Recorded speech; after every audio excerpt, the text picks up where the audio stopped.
Putin का secret Prigozhin और महाविध्वंस का दिन। नमस्कार, TV9 भारतवर्ष की युद्ध क्षेत्र से सबसे बड़ी कवरेज में आपका स्वागत है। मैं हूं आपके साथ निधि वासंदानी, मेरे साथ मेरे सहयोगी करुणा शंकर शर्मा भी मौजूद हैं। तो बड़ी बात यह कि बगावत के बाद एक लगातार हो रहे खुलासे के बीच अब वो खुलासा हुआ है जिसने यूरोप समेत पूरी दुनिया में तनाव बढ़ा दिया है। वैगनर की आड़ में पुतिन ने वो प्लान तैयार कर लिया जिससे यूरोप में एटमी घमासान होना तय है। एक तरफ पुतिन का सबसे खतरनाक प्लान है तो दूसरी तरफ ज़ेलेंस्की की अब तक की सबसे बड़ी परीक्षा होने जा रही है। बिल्कुल, और इस बुलेटिन में पुतिन के सबसे खतरनाक प्लान को आज हम डिकोड करने वाले हैं और साथ ही ये भी बताएंगे कि वैगनर्स के विद्रोह को कुचलने के लिए तैयार लुकाशेंको ने आखिर पुतिन को कैसे मनाया। एक्सपर्ट्स का एक पूरा पैनल इस वक्त हमारे साथ मौजूद है, लेकिन शुरुआत इस वक्त की बड़ी खबर के साथ कर रहे हैं। बड़ी खबर आप देखिए, व्लादिमीर पुतिन के विध्वंसक प्लान पर यह बहुत बड़ा खुलासा हम कर रहे हैं। वैगनर के जरिए यूक्रेन पर एन स्ट्राइक की तैयारी, ये सोर्सेस बता रहे हैं। बेलारूस से न्यूक्लियर स्ट्राइक करवा सकते हैं पुतिन। तो ये बहुत बड़ी खबर, बहुत बड़ी जानकारी। जिस न्यूक्लियर स्ट्राइक का डर बीते एक साल से लगातार गहराया हुआ है, अब यह बड़ा खुलासा हो रहा है कि वैगनर्स के जरिए ही यूक्रेन पर न्यूक्लियर स्ट्राइक की तैयारी है।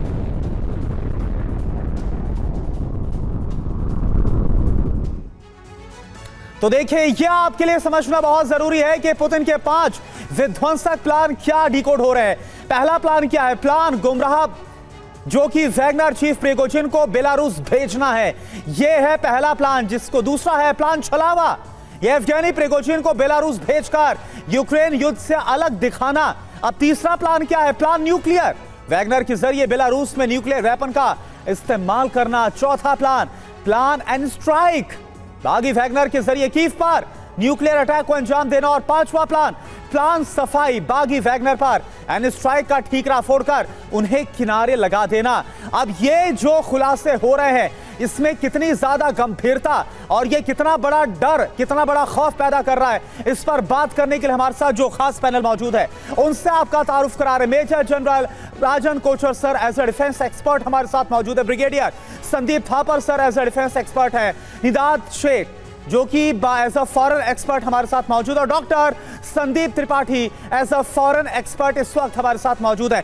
मैं संदीप जी आप ही के साथ शुरू कर रहा हूं। ये जो बात कही जा रही, तमाम जो प्लान है, प्लान छलावा, प्लान अब जो दिखाया जा रहा है वो सच्चाई नहीं है, लेकिन इन सब की भी सबसे बड़ा खतरा तो न्यूक्लियर स्ट्राइक का है। क्या वाकई में आपको इस बात पर लग रहा है दाम कि वैगनर्स के जरिए एन स्ट्राइक को अंजाम दिया जा सकता है यूक्रेन पर? देखिए करुणा जी, जितने भी ये प्लान आपने अभी यहाँ रखे हमारे सामने, ये मुझे लगता है इसमें 2 चीज़ें बहुत महत्वपूर्ण हैं। ये पूरा जो विद्रोह हुआ रशिया में, इस बात को लेकर के पुतिन अब इस मोड़ में है कि 16 महीने की जो लड़ाई है, यदि उसका परिणाम सामने नहीं आ रहा है और यदि उसके परिणाम सामने आने में किसी भी तरीके का कहीं भी असमंजस है, तो जो प्रिगोजिन ने किया है, मैं आपको ये बता देना चाहता हूँ कि प्रिगोजिन की जो आवाज है, ये असंतोष, असंतुष्ट और निर्णय न पहुंचने की आवाज है। ये एक पहलू है। पुतिन इस बात को जानते हैं कि फ्यूल हुआ माहौल बहुत पूरी तरह से फ्यूल है, और पुतिन ये भी जानते हैं कि किस तरीके से यूक्रेन और अमेरिका, पूरा वेस्टर्न फोर्सेस इस विद्रोह के सहारे एक्टिव हो गए थे। ठीक है। तो कहना ये चाहते हैं कि ये पूरा का पूरा जो माहौल इस समय है, जो इकोसिस्टम बना हुआ है, उस पर पुतिन एक बड़े निर्णय ले सकते हैं। लेकिन इस बात में कितनी सच्चाई है कि ये जो प्लान गुमराह है, या फिर ये इस बात के लिए कि क्या गुमराह करके प्रिगोजिन को बेलारूस भेजा गया, इसमें कितनी सच्चाई, इस पर भी बात करेंगे। एक और बड़ी खबर, रूस की 87वीं रेजिमेंट का जबरदस्त हमला सामने आया है। अवदीवका में आर्टिलरी अटैक किया गया है, यूक्रेनी आर्म फोर्स को निशाना बनाया गया।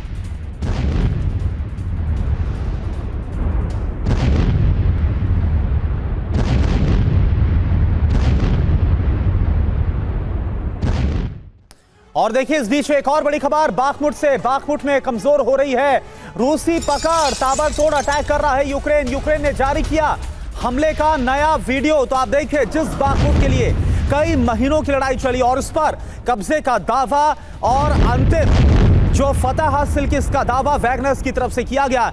अब एक बार फिर से यहां पर यूक्रेन की पकड़ मजबूत होती नजर आ रही है। तस्वीरें इस बात की गवाही।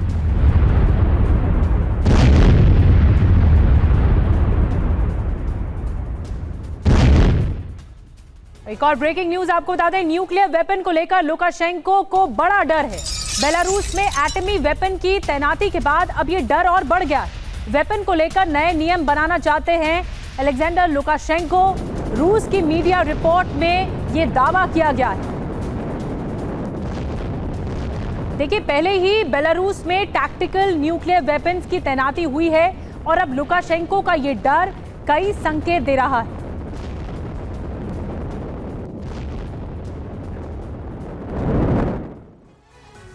तो आप देखिए बेलारूस की एटमी टेंशन क्या है। बेलारूस में तैनात एटमी वेपन को लेकर लुकाशेंको यानी बेलारूस के राष्ट्रपति का बड़ा डर सामने आया है। बेलारूस में न्यूक्लियर वेपन की तैनाती के बाद लुकाशेंको की स्ट्रेटेजी भी सामने आ रही है।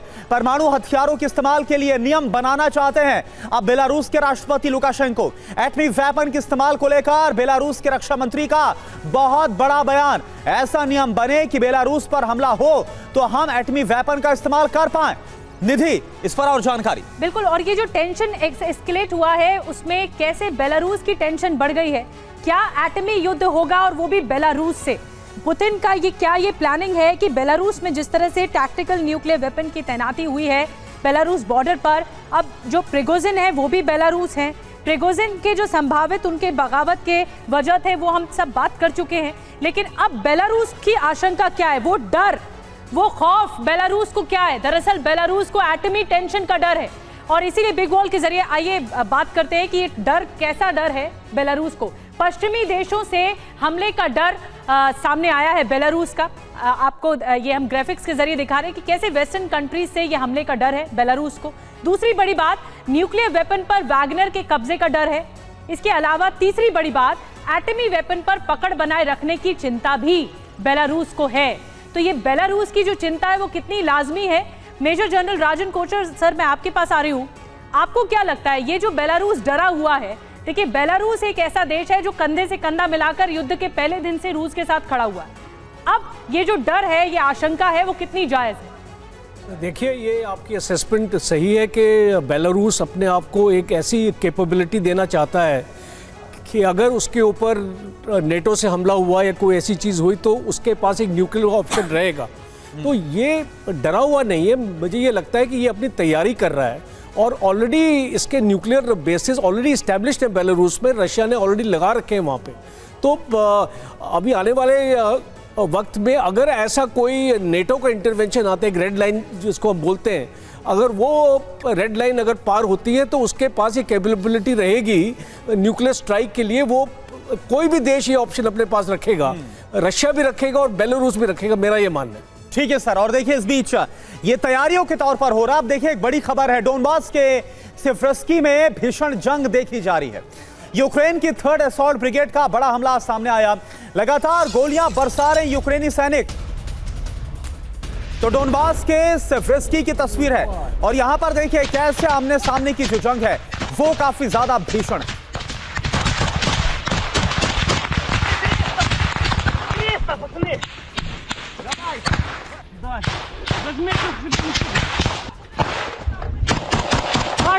एक और बड़ी खबर जल्दी से बता दें, जयपुरिजिया में रूस का जबरदस्त हमला हुआ है। ब्रिटिश आर्म व्हीकल को निशाना बनाया गया है। रूस ने जारी किया हमले का वीडियो। पश्चिमी हथियारों को लगातार टारगेट कर रहा है रूस।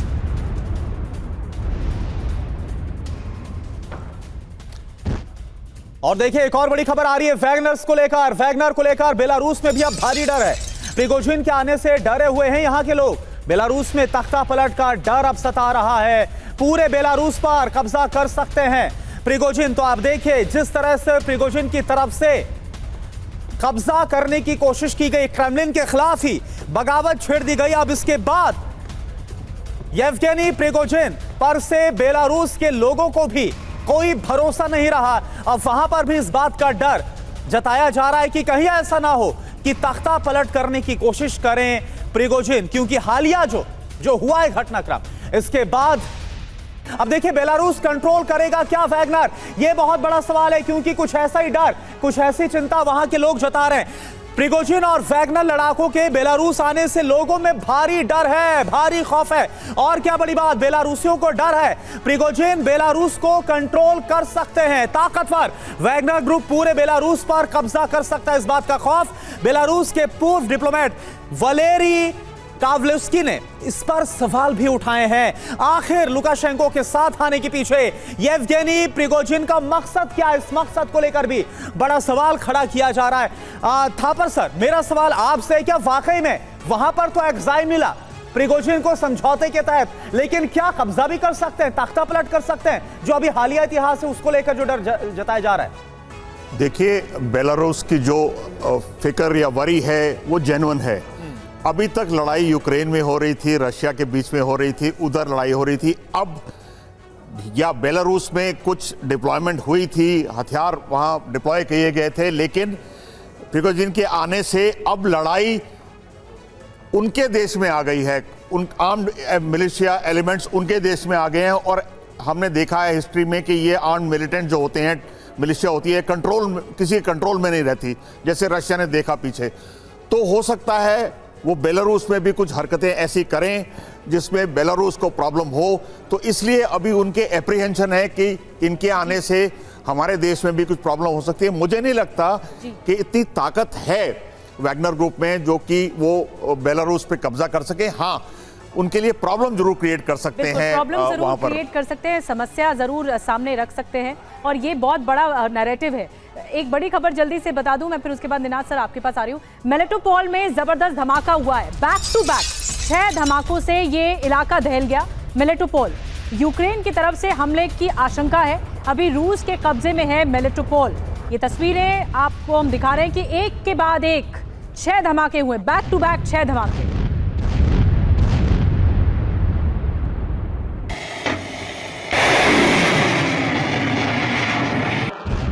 और एक और ब्रेकिंग खबर आपको जल्दी से बता दें, बाखमुत में यूक्रेन का जबरदस्त अटैक हुआ है। गोलियां बरसाते दिखे यूक्रेनी सैनिक, गोलीबारी करते हुए आगे बढ़ रहे हैं ये सैनिक। यूक्रेन ने जारी किया हमले का वीडियो।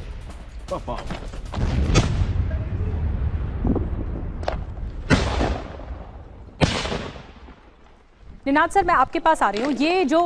ये जो बेलारूस के जरिए कंट्रोल करने की कोशिश हो रही है वैगनर फोर्स को, इसमें कितनी आपको लगती है ताकत है? मुझको लगता है कि वैगनर फोर्स जितना कर सकती थी उसने कर लिया, उसकी गेम अब खत्म हो गई है। फर्स्ट ऑफ ऑल, जब ये भागे थे बेलारूस, जब ये डील हुई थी तो वैगनर फोर्स डिवाइड हो गई थी। काफ़ी वैगनर के सोल्जर्स की फ्यूचर रशियन आर्मी के साथ वापस हो सकता है। मुझको लगता है कि प्रिगोजिन ने अपना हैंड ओवर प्ले किया है। जब आप ताश खेलते हो तो आपको अपने पत्ते देख के ताश खेलना होता है। आप होप पे ताश नहीं खेल सकते कि दूसरे बंदे के पास अच्छे पत्ते नहीं हैं। तो मेरे को लगता है कि जो उसने किया सिग्निफिकेंट किया, रशिया को थ्रेटन किया, और उसने ये भी बताया कि प्राइवेट आर्मीज के रखने के जो फायदे हैं उससे ज़्यादा नुकसान है, क्योंकि प्राइवेट आर्मीज किसी और के पैसों पे खरीदी जा सकती है। बिल्कुल, और मर्सनरीज को लेकर अब इसके बाद सवाल उठने खड़े हो गए, और साथ ही एक बड़ा खौफ भी बेलारूस में पैदा हो गया है।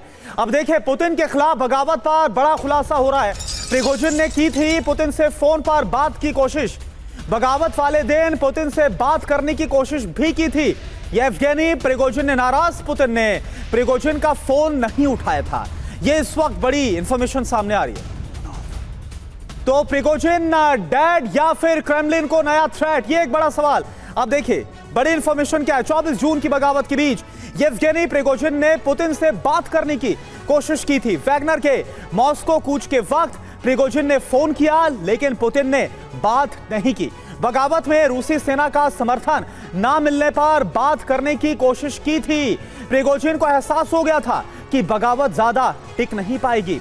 प्रिगोजिन का दावा था, आधी रूसी आर्मी का साथ है मेरे पास, मगर वैसा समर्थन नहीं मिला। समझौते के लिए पुतिन प्रिगोजिन से बात तक नहीं करना चाहते थे। तो ये देखिए, ये तमाम जो बातें हैं वो सोर्सेस के हवाले से सामने आ रही हैं। संदीप जी, मेरा सवाल आपसे है, ये जो बातें निकलकर सामने, क्योंकि तमाम बड़े खुलासे हो रहे हैं, इन खुलासों के बीच प्रिगोजिन की बात करने पर ये जो पुतिन की नाराजगी और फोन ना उठाना, इसे आप कैसे देख रहे हैं? देखिए करुणा जी, आपने बहुत अच्छे ढंग से इसको डिकोड किया है, और यही असली सवाल था प्रिगोजिन के माइंड में। प्रिगोजिन बार बार पिछले 5-6 महीनों से कहते आ रहे हैं कि आपकी डिफेंस मिनिस्ट्री, आपकी आर्मी हमें आर्म्स सप्लाई नहीं कर रही है। और जब ये दोनों, ये जो उसका जो एक डिस्कम्फर्ट था, डिस्कॉन्टेंट था, पुतिन इसको सॉल्व नहीं कर पा रहे। प्रिगोजिन को यह महसूस हुआ कि कहीं प्रिगोजिन बैक कर रहे हैं क्या शोइगु को।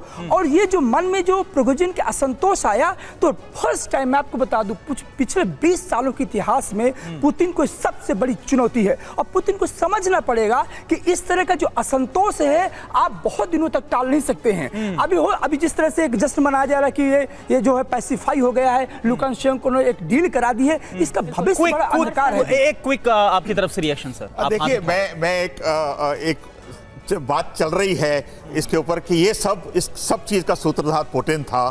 जब 1.5 साल से लड़ाई चल रही है, उसकी साख नीचे गिर रही थी। हो सकता है ये सब प्लानिंग उसकी हो, वैगनर ग्रुप को एक तरीके से कू करवाने की आइडिया भी उसका, मूव भी कराया। देखिए, वो मॉस्को से 200 किलोमीटर अपने आप रुक गया। तो एक थापर सर, आप ये कह रहे हैं कि ये भी साजिश हो सकती है कि जानबूझकर इस तरह की बगावत आए सामने? इससे पुतिन की साख बढ़ गई है कि मैंने रुकवा दिया है। उस वैगनर ग्रुप को भी आधे को बेलारूस में भेज दिया है, उनको भी तोड़ दिया है ताकि विन-विन सिचुएशन हो। ठीक है सर, एक जल्दी से बड़ी खबर बता दूं, फिर चर्चा करते हैं। डोनेस्क में यूक्रेन का जबरदस्त हमला हुआ है। यूक्रेन की 30वीं ब्रिगेड ने यह अटैक किया है। ड्रोन से भीषण बमबारी हुई है। हमले में रूसी इन्फेंट्री व्हीकल तबाह हो गया। ये देखिए तस्वीरें आपको दिखा रहे हैं।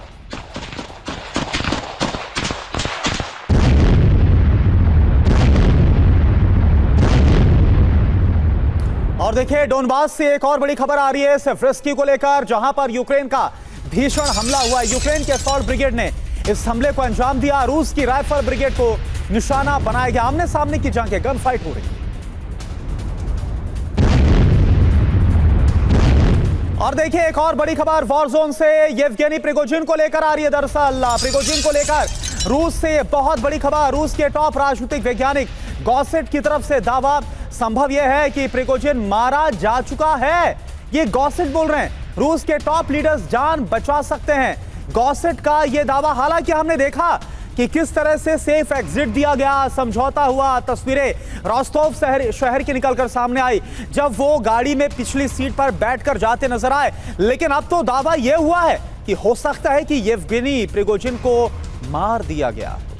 तो ये बहुत बड़ा दावा है जो कहा जा रहा है कि प्रिगोजिन को मार दिया गया है। अब प्रिगोजिन को लेकर 4 बड़ी थ्योरी भी सामने आई है। आइए इन 4 बड़ी थ्योरी पर लगातार चर्चा करते हैं कि ये थ्योरी कौन सी है। प्रिगोजिन को लेकर जो दावा किया जा रहा है राजनीतिक वैज्ञानिकों की तरफ से, वो क्या दावा किया जा रहा है? प्रिगोजिन अब तक मारा जा चुका होगा, ये पहली बड़ी थ्योरी सामने आई। दूसरी, अगर प्रिगोजिन जिंदा तो जल्द उसकी मौत तय है, ये भी कहा जा रहा है। इस दावे में यह भी कहा जा रहा है कि टॉप रूसी लीडर्स का प्रिगोजिन को साथ संभव है। और लड़ाई तो प्रिगोजिन की टॉप लीडर से ही थी। प्रिगोजिन का हथियार की तरह इस्तेमाल हो रहा है। अब ये 4 थ्योरी सामने आई है। मेजर जनरल राजन कोचर, मैं आपके पास आ रही हूं सर। ये जो 4 थ्योरी सामने आई है, इसमें आपको क्या लगता है? क्या यही वाकई है कि प्रिगोजिन को जो इग्नोर किया गया, प्रिगोजिन ने जो बगावत की, अब उसको उसके खात्मे की तैयारी रची जा रही है? देखिए, अगर आप पुतिन को स्टडी करें तो वो इतने सीधे तरीके से अपनी स्ट्रेटजी नहीं बनाते। पहली एक चीज़ आपको 3-4 इम्पॉर्टेंट चीज़ें इवेंट्स हैं जिनकी नज़र मैं आपकी व्यूअर्स की तरफ ले जाना चाहता हूँ। 1 जून को प्रिगोजिन के जितने फूड कॉन्ट्रैक्ट्स थे जो वो रशियन आर्मी को सप्लाई करता है, फूड, $1 मिलियन महीने की उसकी आमदनी है, वो सारे कॉन्ट्रैक्ट्स को रिव्यू करने का ऑर्डर आया। फिर उसके बाद रशियन डिफेंस मिनिस्ट्री ने एक ऑर्डर निकाला कि 1 जुलाई से जितने भी कॉन्ट्रैक्ट्स होंगे वैगनर ग्रुप के, वो मिनिस्ट्री ऑफ डिफेंस कंट्रोल करेगा। इसका ये मतलब है कि प्रिगोजिन के हाथ में कोई रिक्रूटमेंट, फर्दर रिक्रूटमेंट नहीं रखी। ठीक तो है। ये क्लियर था कि प्रिगोजिन को कोई भी डोमिनेंट रोल नहीं देना है, उसको साइडलाइन करना है। बिल्कुल तो ये जो खबर आ रही है कि अगर उसकी हत्या हो सकती है, तो इसमें एक पॉसिबिलिटी उसको नजर आती है मुझे, क्योंकि जब प्रिगोजिन को ठीक है already सर, लोगों यानी ने आपने sideline बड़ी कर बात दिया। बोली कि पॉसिबिलिटी आपको नजर आती है, ये अपने आप में एक बहुत बड़ी बात है। तो रूसी हमले से क्रेमेटोस्क दहल गया है। अब क्रेमेटोस्क की इंपॉर्टेंस क्या है ये हम आपको बताएंगे, क्यों यहाँ पर हमले हो रहे हैं और लोगों की मौत हो रही है, ये इलाका क्यों अहम है और टारगेट जोन पर क्यों है, क्यों रूस ने इस इलाके को टारगेट किया है। देखिए, बाखमुत के बाद कई ऐसे शहर हैं जो रूसी हमले का शिकार हुए, इनमें से क्रेमेटोस्क भी है। जो ताज़ा हमले हुए हैं वो कई बातें बयां कर रहा है। आपको बताते हैं कि क्रेमेटोस्क में रूस ने कैसे बैक टू बैक मिसाइलें दागी हैं। 6 मिसाइलें दागी गई, S-300 मिसाइलें दागी हैं। आइए बिग वॉल के जरिए आपको कुछ और डिटेल्स बताएं। क्रेमेटोस्क में रूस ने back to back 2 S-300 missile दागे। इसके अलावा पहली S-300 मिसाइल सिटी सेंटर के रेस्टोरेंट पर गिरी है, ये जानकारी निकलकर सामने आई। जो दूसरी मिसाइल थी वो S-300 मिसाइल क्रेमेटोस्क के बिलैंग यहाँ पर गिरी है इस इलाके में, और हमले में रेस्टोरेंट के आसपास कई घर क्षतिग्रस्त हो गए हैं। रूसी हमले में 4 लोगों की मौत हुई है और 42 लोग घायल हो गए हैं। मलबे में अभी भी कई लोगों के दबे होने की आशंका बताई जा रही है। तो ये जानकारी निकलकर सामने आई है। एक और बड़ी खबर जल्दी से बता दें, चीन का बायो वेपन है कोरोना वायरस। एक और बड़ी खबर सामने आ रही है, ब्रेकिंग न्यूज। वायरस लीक होने वाली लैब के रिसर्चर ने बड़ा दावा कर दिया है। चीन के वुहान लैब के रिसर्चर के दावे से हड़कंप मचा हुआ है। चीन के रिसर्चर चाओ शाओ का दावा सामने आया है, सबसे तेजी से फैलने वाले स्ट्रेन पर रिसर्च करनी थी। ये दावा निकलकर सामने आया है। ये बहुत बड़ा दावा है कोविड-19 को लेकर कि ये बायो वेपन की तरफ इशारा कर रहा है। ये बायो वेपन है और ये एक रिसर्चर, वही वुहान लैब जहां से कोरोना निकला, उसी वुहान लैब के रिसर्चर ने बड़ा दावा किया है। वायरस लीक होने वाले लैब के रिसर्चर ने ये दावा किया है।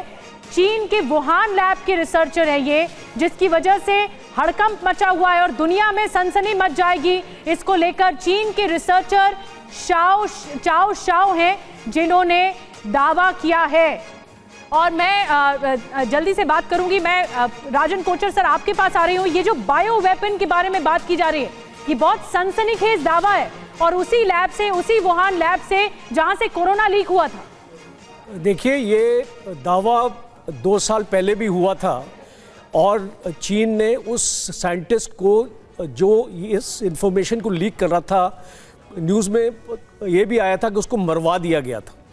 और ये शंका, ये डाउट हमको अभी भी है और WHO के पास भी इसका एक इसको रिक्वेस्ट या इसको चाइना का रिव्यू करने के लिए बताया था कि एक टीम WHO की चाइना जानी चाहिए और उनके लैब को वहाँ पे इंस्पेक्ट करना चाहिए, जिसको चाइना ने वीटो किया था जी। तो ये सारी इंफॉर्मेशन जो हमको बायो लैब के बारे में मिल रही है, ये काफ़ी पुख्ता है। एक वाइट पेपर भी इसमें अमेरिका ने इसको इशू किया था, इसमें डिटेल्स थी इसके बारे में और कब से इनका ये कोरोना का प्रोग्राम स्टार्ट हुआ था और इसका मकसद क्या था, ये सारी इंफॉर्मेशन अवेलेबल थी। और अभी जो इंफॉर्मेशन आपके चैनल में दिखाई जा रही है, ये इस इंफॉर्मेशन को और भी पुख्ता करता है। ठीक है संदीप सर, ये बताइए कि चाओ शाओ की तरफ से जो नया दावा किया गया है बायो वेपन को लेकर, क्या इस नए दावे के बाद जो चीन है वो मुश्किलों में घिरता हुआ नजर आएगा या फिर पहले की तरह एक बार फिर से तमाम बातों को दरकिनार करके दबा देगा?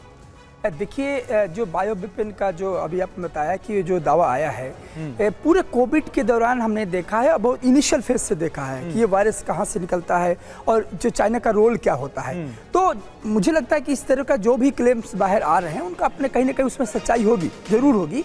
तभी एक रिसर्चर जब इस चीज़ को बता रहे हैं, सवाल इस बात का है कि चीन एक डिस्टेबलाइज करना चाहता है ऑर्डर को और किसी भी तरीके से, तो बायो वेपन उसका सबसे अच्छा टूल हो सकता है और उसने किया भी। तो ये जो दावा है, जो मेरा मानना ये है कि दावा अपने आप में हो सकता है कि सही दावा। सर जल्दी से एक कमेंट निनाद सर मैं आपसे लेना चाहूंगी, ये जो बायो इंजीनियरिंग कोरोना वायरस की है, ये क्या है? मतलब पूरी तरह से ये जो आरोप लग रहे थे चीन पर कि ओरिजिनल नहीं है, ये कोई वायरस नहीं है, इसे बनाया गया वायरस है, बायो वेपन है। देखिए, तीनों लैब्स जो वुहान में हैं वो अमेरिकी फंडेड भी थी। It was an American funded research project. अब हमारे को ये कहना तो मुश्किल है कि ये वेपनाइज करना था या इसको रोकने के लिए, कि कुछ ऐसा हो तो रोकने के लिए आपको पहले क्रिएट करना पड़ता है on A lab scale.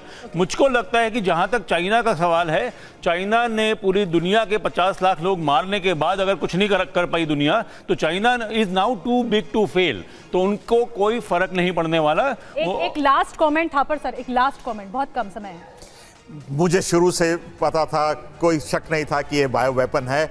It's a bio weapon gone wrong, उनसे कंट्रोल नहीं हो पाया और फैल गया। तो उन्होंने तो ये बहुत बड़ा दावा है जो चीन के वुहान लैब से ही निकला है, और आरोप चीन पर पहले भी लगते आ रहे हैं कि कोरोना वायरस को जानबूझकर फैलाया गया पूरी दुनिया में और दहशत फैलाई गई। फिलहाल बहुत बहुत शुक्रिया आप तमाम खास मेहमानों का।